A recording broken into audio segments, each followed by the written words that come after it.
ముఖ్యమంత్రి చంద్రబాబు గారు అయితే ఈ నెల 20 నుంచి 24 మధ్య సింగపూర్లో జరిగే దావోస్లో పెట్టుబడుల సదస్సుకి అయితే హాజరు కానున్నారు.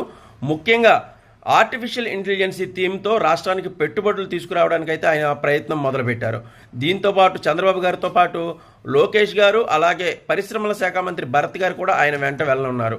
మొత్తం 4 రోజుల పాటు జరిగే సదస్సుల్లో ముఖ్యమంత్రి గారు పాల్గొని పూర్తి స్థాయిలో అంటే భవిష్యత్తులో చాలా ఎంతో అవసరమయ్యే ఆర్టిఫిషియల్ ఇంటెలిజెన్స్కు ఆంధ్రప్రదేశ్ ఒక వేదిక కానుంది, ఇక్కడ పెట్టుబడులు పెట్టండి, మేము మంచి అవకాశాలు కల్పిస్తాం అని అయితే చెప్పడానికి ఆయన సిద్ధమవుతున్నారు. దావోస్ అనేది పెట్టుబడుల సదస్సు అనేది ప్రపంచం మొత్తం మీద అందరి దృష్టి ఆకర్షించే పెట్టుబడిదారుల సదస్సు కావడంతో ఇక్కడ ఆయన ప్రసంగించే విధానం అలాగే పెట్టుబడులను ఆకర్షించే విధానం కూడా ఇప్పుడు కీలకం కానుంది.